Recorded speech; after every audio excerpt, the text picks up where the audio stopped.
नमस्कार, आप देख रहे हैं सुनिए सरकार। मैं अभिसार शर्मा और कार्यक्रम शुरू करने से पहले एक बार फिर वही अपील कि मेरे इस कार्यक्रम को व्हाट्सएप और एसएमएस के जरिए कम से कम अपने 5 दोस्तों के साथ साझा कीजिए, उन्हें फॉरवर्ड कीजिए, ताकि आप और हम मिलकर गोदी मीडिया के झूठे और नफरती प्रोपेगेंडा को धराशायी कर सकें। और आज सुनिए सरकार में मैं आपके सामने लेकर आया हूं एक बहुत बड़ा मुद्दा।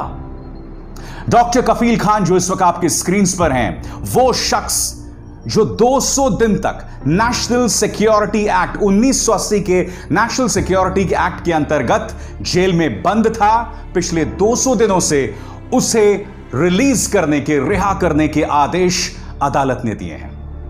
आज एक सवाल मैं पूछना चाहता हूं योगी सरकार से। क्या आपने डॉक्टर कफील खान को सजा इसलिए दी क्योंकि वो एक मुसलमान है? क्या इस देश में कानून का निजाम कोई नहीं है? क्या इस देश में नैतिकता कोई नहीं है? डॉक्टर कफील खान जिस दोजक से, जिस नर्क से गुजरे हैं ना, आप और हम उसकी कल्पना भी नहीं कर सकते। क्योंकि कार्यक्रम में मैं आपको आगे बताने वाला हूं, एक शख्स को सिर्फ 11 दिनों के लिए जेल में बंद कर दिया गया था और वो संसद में बिलख बिलख कर रोए थे। मैं आपको यह भी बताऊंगा सबूत के साथ कि किस तरह से मुसलमान होने की सजा डॉक्टर कफील खान ने भुगती, जो हमारे समाज के लिए, हमारे लोकतंत्र के लिए कोई बहुत अच्छी बात नहीं है।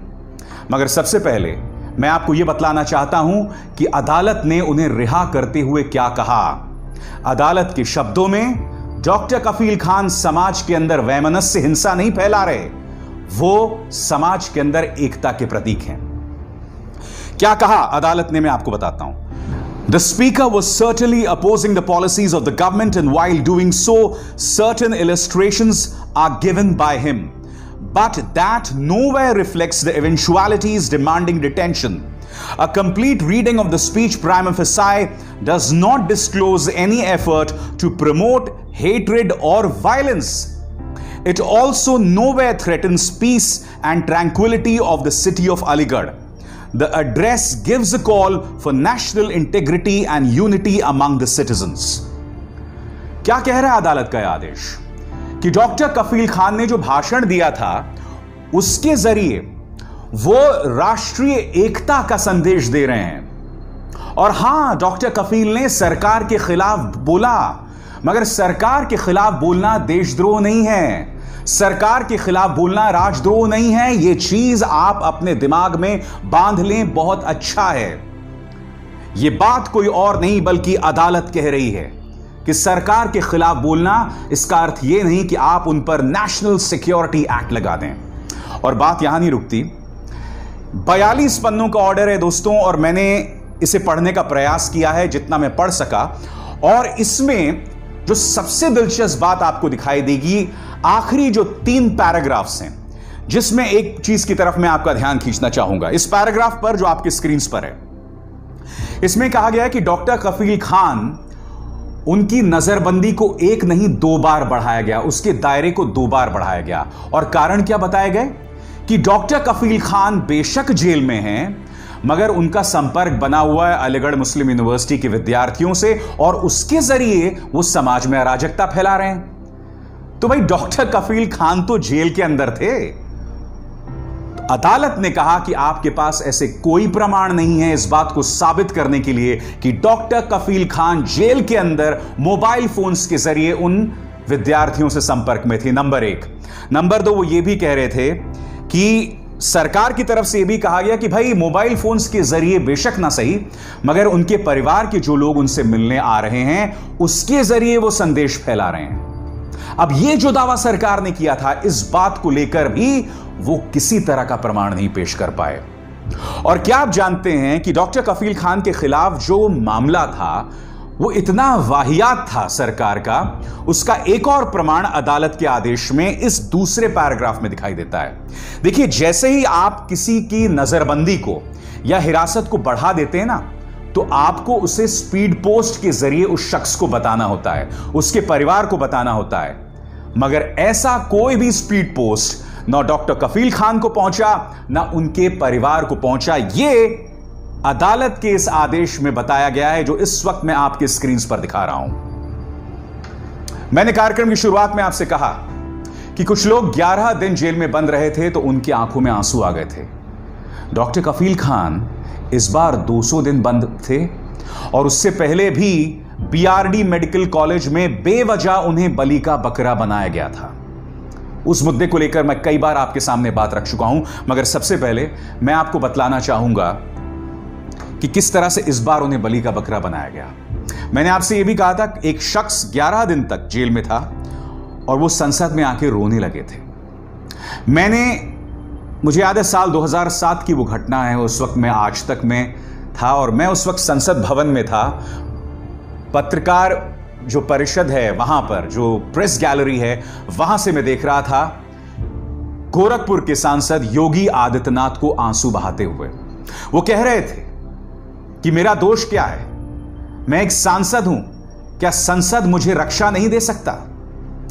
और जब मैंने उन्हें रोते हुए देखा था ना दोस्तों, मेरे सिहरन पैदा हो गई थी। मैंने सोचा कि एक वयस्क, एक एडल्ट, एक सांसद सबके सामने इस तरह से आंसू कैसे बहा सकता है? कितनी यातना दी गई होगी उसके। उस वक्त उनकी शिकायत मुलायम सिंह यादव सरकार से थी। वो कैसे रोए थे पहले आप देखिए।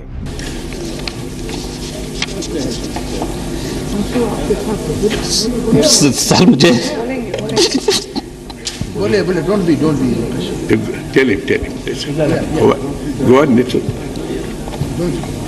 योगी ji, we all respect you. Please, you feel we shall certainly look into it. I tell you. अध्यक्ष, मैं तीसरी बार गोरखपुर से लोकसभा का सदस्य बना हूं। महोदय, पहली बार मैं 25,000 वोटों से जीता था, दूसरी बार 50,000 से जीता और तीसरी बार लगभग 1.5 लाख मतों से मैं गोरखपुर से चुन करके आया हूं। लेकिन पिछले कुछ समय से महोदय राजनीतिक विद्वेष के तहत मुझे जिस प्रकार से राजनीतिक पूर्वाग्रह का शिकार बनाया जा रहा है, मैं केवल आपसे अनुरोध करने के लिए आया हूं, क्या मैं इस सदन का सदस्य हूं या नहीं हूं, और क्या यह सदन मुझे संरक्षण दे पाएगा या नहीं दे पाएगा? You are a very honorable member of the house. मुझे संरक्षण नहीं दे सकता है, तो मैं आज ही सदन को छोड़ करके वापस जाना चाहता हूं। ये छोड़िए सब। मैंने कोई महत्व नहीं रखता महोदय। मैंने अपने जीवन से संन्यास लिया है अपने समाज के लिए। मैंने अपने परिवार को छोड़ा है, मैंने अपने माँ बाप को छोड़ा है, लेकिन आज मुझे अपराधी बनाया जा रहा है महोदय, केवल राजनीतिक पूर्वाग्रह के तहत। योगी जी, आप 11 दिन तक जेल में थे, उसको लेकर आपके आंखों में आंसू आ गए थे। यह शख्स न सिर्फ 200 दिन तक जेल में था, बल्कि उस पर जो आरोप लगाए गए थे नेशनल सिक्योरिटी एक्ट रासुका के अंतर्गत।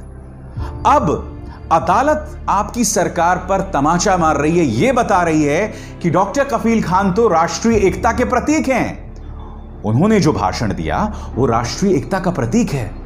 सरफिरे लोग हमें दुश्मने जां कहते हैं, अरे हम तो इस मिट्टी को अपनी मां कहते हैं। सरफिरे लोग हमें दुश्मने जां कहते हैं, अरे हम तो इस मुल्क की मिट्टी को भी अपनी मां कहते हैं। अगर दंगाइयों पे तुम्हारा बस नहीं चलता, अगर दंगाइयों पे तुम्हारा बस नहीं चलता तो सुन ले हुक्मरान, हम तुम्हें नामर्द कहते हैं, हम तुम्हें नामर्द कहते हैं। जब आप किसी पर कोई कार्रवाई करते हैं तो हमेशा एक बात सोचिए कि खुद आप अगर उस चीज से गुजरेंगे तो आप पर क्या असर पड़ेगा। मैं जानता हूं डॉक्टर कफील खान की जो एक दिक्कत कह सकते हैं या खास बात ये कह सकते हैं कि उनको लेकर जबरदस्त ध्रुवीकरण है, क्योंकि वो मुसलमान हैं, लिहाजा जब भी उनका जिक्र आता है तो मुद्दा हिंदू मुसलमान हो जाता है। मगर मैंने आपको अभी अभी दिखाया, जब आप बगैर किसी गुनाह के, हालांकि मुलायम सिंह यादव सरकार का उस वक्त कहना था कि गोरखपुर के अंदर प्रोहिबिशन के ऑर्डर्स थे और योगी आदित्यनाथ ने उसे तोड़ने की कोशिश की थी, मगर अब अदालत के आदेश से साफ हो जाता है कि डॉक्टर कफील खान का कोई दोषी नहीं था, फिर भी उन्हें 200 दिन तक जेल में रखा गया। अब मैं आपसे पूछना चाहता हूं आप हिंदू हो सकते हैं, मुसलमान हो सकते हैं, मगर इस तरह से आपको बेवजह 200 दिन तक जेल में रखा जाए और पूरी व्यवस्था आपके खिलाफ हो, पूरी सरकार आपके खिलाफ हो, सोच के भी सिहरन पैदा होती है दोस्तों। और सबसे दुख की बात यह है कि खुद माननीय मुख्यमंत्री योगी आदित्यनाथ इसे हिंदू मुस्लिम का मुद्दा बना रहे थे। जब विधानसभा में उन्होंने भाषण दिया था तो वो तंज कस रहे थे कि समाजवादी पार्टी और कांग्रेस पार्टी 2 खानों के लिए उनके रिहा करने के लिए आंदोलन कर रही थी। क्या कहा उन्होंने, खुद सुनिए। यानी आज तो सदन में खानों को बाहर करने की एक नई मुहिम चल पड़ी है। सपा एक खान के लिए, कांग्रेस दूसरे खान के लिए, कि साहब इनको रिहाई करो। यानी कानून का उल्लंघन करेंगे, कानून को ठेंगा दिखाएंगे, उस प्रकार की गतिविधियों में लिप्त रहेंगे जो समाज विरोधी भी हो और कहीं ना कहीं सुरक्षा को चुनौती देती हो, और उस सबके बावजूद गले में तख्ती लटका करके उन खानों का समर्थन हो रहा हो, तो महोदय ये क्या संकेत करता है? योगी जी, मैं मानता हूं कि वो खान हैं, मगर उनसे ज्यादा उनकी पहचान है, उससे ज्यादा, कहीं ज्यादा। बीआरडी मेडिकल कॉलेज में जब इतनी बड़ी तादाद में मासूम मारे गए थे, ये तस्वीरें याद हैं आपको?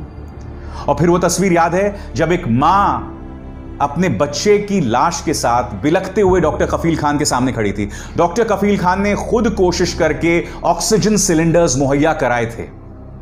कैसे कराए थे, क्या कराए थे, वो एक अलग मुद्दा था, मगर कम से कम ये शख्स कोशिश कर रहा था। जो तमाम आरोप प्रशासन ने उस वक्त लगाए थे वो सब धराशायी हो गए, उस मुद्दे को लेकर भी वो रिहा हो गए। मगर ऐसा लग रहा था ये शख्स लगातार योगी सरकार को खटक रहा था, इसलिए उन्हें लगातार टारगेट किया जाता रहा। मैं आज एक बात बोलना चाहता हूं, डॉक्टर कफील खान, आपका संघर्ष अभी खत्म नहीं हुआ है। आने वाले दिनों में आपको संघर्ष का सामना करना पड़ेगा, क्योंकि आपसे बौखला गई है एक व्यवस्था, एक सरकार, और वो वजह ढूंढती रहेगी आपको टारगेट करने के लिए। इसलिए मेरी आपसे अपील है, और न सिर्फ डॉक्टर कफील खान से, उन तमाम लोगों से जो आज की तारीख में इस सरकार से सवाल करते हैं, मेरी उनसे अपील है कि आप अपना संयम बनाए रखें, क्योंकि सरकारें इस तरह से आपको अंदर से तोड़ना चाहती हैं, खत्म करना चाहती हैं, और बहुत जरूरी हो जाता है ऐसे में कि आप अपना संयम बनाए रखें। इस कार्यक्रम को करने का मकसद सिर्फ यह नहीं था कि डॉक्टर कफील खान को लेकर अदालत ने एक बहुत ही तल्ख आदेश दिया है, जो कि कहीं ना कहीं करारा तमाचा योगी सरकार के मुंह पर। मुद्दा वो नहीं है, मुद्दा यह है कि आप हिंदू हो सकते हैं, मुसलमान हो सकते हैं, जब सरकार आपसे नाराज हो जाती है तो वो किसी भी हद तक जा सकती है आपको बर्बाद करने। और डॉक्टर कफील खान का यह मामला, यह प्रकरण इस बात को प्रमाणित करता है। मैं उम्मीद करता हूं कि सरकार इस तरह के वैमनस्य से, इस तरह की नफरत से बाज आएगी, क्योंकि डॉक्टर कफील खान एक डॉक्टर हैं। अगर कोरोना काल के वक्त वो बाहर होते तो यकीनन उनका योगदान सार्थक होता, जैसा कि आपने पहले भी देखा था। जब बिहार में इंसेफेलाइटिस के मामले सामने उभर कर आए थे, उस वक्त वो गए थे, फील्ड में उन्होंने काम किया था। इसी तरह से कोरोना संकट में अगर वो बाहर होते तो इसी तरह का सार्थक योगदान वो दे सकते थे। सुनिए सरकार में बस इतना ही। अभिसार शर्मा को दीजिए इजाजत। नमस्कार। अब खबरें पाइए सबसे पहले हमारे मोबाइल न्यूज एप्लीकेशन पर। एंड्रॉइड या iOS प्लेटफॉर्म पर जाइए, HW न्यूज नेटवर्क को सर्च कीजिए, डाउनलोड कीजिए और अपनी सुविधानुसार भाषा का चयन कीजिए। खबरों की भीड़ में अपने काम की खबर पाते रहिए।